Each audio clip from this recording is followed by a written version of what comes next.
नमस्कार साथियों, स्वागत है आपका अपना YouTube चैनल एकेएम की पाठशाला पर।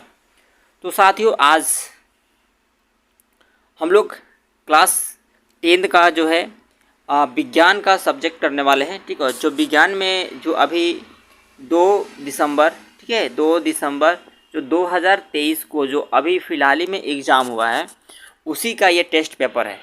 ओके, तो उम्मीद है कि आप सारा टेस्ट पेपर को ज़रूर लगा रहे होंगे।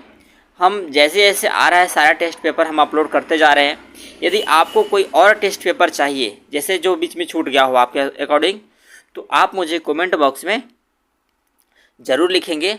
हम उसके लिए एक नए वीडियो के साथ ज़रूर आपको बना कर देंगे। ठीक है, तो इसमें हम लोग बात कर लेते हैं कि इसमें यह है आपका विज्ञान का, और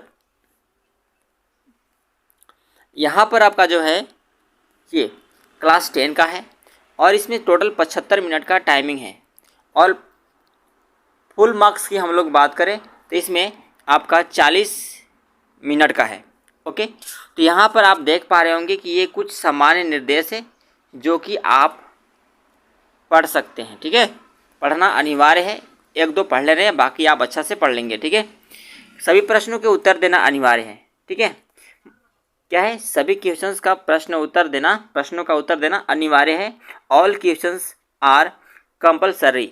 ठीक है, सभी क्वेश्चन अनिवार्य हैं। ठीक है, इस प्रश्न पत्र में कुल 16 प्रश्न हैं। ठीक है, the total number of questions is 16। कितना? 16, यानी 16 प्रश्न आपको देखने को मिलेगा। 3 नंबर में क्या है, वस्तुनिष्ठ प्रश्न के लिए 2 अंक है, और लघु उत्तरीय प्रश्न के लिए भी 2 अंक है, और लघु उत्तरीय प्रश्न के लिए 3 अंक है, दीर्घ उत्तरीय प्रश्न के लिए 5 अंक है। ठीक है, तो इस तरह से 4 स्टेप में आपको देखने को मिलेगा। वस्तुनिष्ठ प्रश्न, लघु उत्तरीय प्रश्न, और लघु उत्तरीय प्रश्न एक और है आपका। ठीक है, और फिर आपका दीर्घ उत्तरीय प्रश्न जो कि 5 अंक का आपको रहेगा। Okay, 2 marks are given for objective questions, 2 marks for very short answer questions, 3 marks for short answer questions and 5 marks for long answer questions। तो इस तरह से आपको यहाँ पर कुछ निर्देश है, या इसको आप अच्छा तरह से समझ लेंगे। इसमें दिया गया कि दिया आपका कोई गलत भी होता है तो उसमें आपको कोई अंक नहीं काटा जाएगा। इसलिए सभी प्रश्नों को बनाने का प्रयास जरूर कीजिएगा। हम लोग बात करें तो डायरेक्ट प्रश्न पर, ये सब आप अच्छा से पढ़ लेंगे। हम लोग डायरेक्ट प्रश्न की ओर बात करते हैं। ठीक है, प्रश्न संख्या फर्स्ट क्या कहता है कि चुंबकीय क्षेत्र का एसआई मात्रक क्या होता है। ठीक है, चुंबकीय क्षेत्र का एसआई मात्रक क्या होता है। यदि आप प्रश्न का आंसर जान रहे होंगे तो आप कमेंट बॉक्स में ज़रूर अपना आंसर पिन करेंगे। ओके, तो इसका जो आंसर होगा आपका टेस्ला होगा। क्या होगा? टेस्ला, यानी खा is the right answer. Okay, the SI unit of magnetic field is right answer क्या होगा? टेस्ला। क्या होगा? Tesla is the right answer. Next है आपका, नेक्स्ट प्रश्न है, ध्यान से समझिएगा। तो प्रश्न संख्या हम लोग 2 की बात कर लेते हैं। इसमें क्या है कि किसी विद्युत धारावाही सीधे चालक या तार पर उत्पन्न चुंबकीय क्षेत्र का सही वर्णन निम्न में से कौन करता है। तो जो इसका आंसर होगा, यदि आप इसका आंसर जान रहे होंगे तो आप मुझे कमेंट बॉक्स में ज़रूर पिन करेंगे।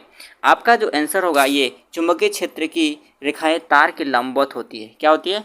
लंबवत होती है। ओके, नेक्स्ट प्रश्न के देखते हैं, कर लेते हैं 3 की। आखिर प्रश्न संख्या 3 क्या है? इसमें है किसी विद्युत धारावाही सीधी लंबी परिनालिका के भीतर चुंबकीय क्षेत्र होता है। ठीक है, क्या होता है? शून्य होता है कि इसके सिर के और सीने जाने पर घटता है, या इसके सिरे की ओर जाने पर बढ़ता है, या सभी बिंदुओं पर समान रहता है। तो जो इसका आंसर की हम लोग बात करें तो इसका आंसर जो होगा ये सभी बिंदुओं पर समान रहता है। ठीक है, नेक्स्ट है प्रश्न संख्या 4। एक अधातु जिसमें चमक होता है, तो इसमें ऐसे अधातु का चयन करना है जिसमें क्या होता है? चमक होता है। जैसे इसमें आपको देख पा रहे होंगे कि कोयला हो गया, सल्फर हो गया, ब्रोमीन हो गया, और आयोडीन हो गया। तो इसमें से आखिर जो है अधातु तो है, लेकिन सबसे चमक ज़्यादा किस में होता है? तो इसमें आंसर जो होगा आपका आयोडीन। यानी iodine is the right answer. आपका इस सवाल का जवाब का आंसर होगा। ठीक है, सवाल का जवाब होगा। नेक्स्ट है आपका प्रश्न संख्या 5। अब प्रश्न संख्या 5 क्या कहते हैं देखिएगा। इस प्रश्न में सोल्डर किसका मिश्र धातु है? सोल्डर जो है किसका मिश्र धातु है? तो जो इसका आंसर जो होगा, एक होगा टीन और एक होगा सीसा। ठीक है, क्या होगा? एक टीन और एक सीसा इज द राइट आंसर। ठीक है, नेक्स्ट है आपका प्रश्न 6। अधातु के ऑक्साइड सामान्यतः होते हैं अम्लीय होते हैं कि क्षारीय होते हैं कि उभयधर्मी होता है कि उदासीन होता है? तो इसका जो आंसर की हम लोग बात करें, इसका आंसर जो होगा, अधातु के ऑक्साइड जो होते हैं सामान्यतः अम्लीय होते हैं। क्या होते हैं? सामान्यतः अम्लीय is the right answer. Next प्रश्न की हम लोग बात कर लेते हैं। ये प्रश्न संख्या 7। प्रश्न संख्या 7 की हम लोग बात कर लेते हैं। तो ये क्या कहता है? निम्नलिखित में से गैर परंपरागत ऊर्जा के स्रोत हैं। जो यहाँ पर ग ख क ख ग ये घ जो 4 ऑप्शन दिया है, इसमें से गैर परंपरागत ऊर्जा के स्रोत कौन है? ठीक है,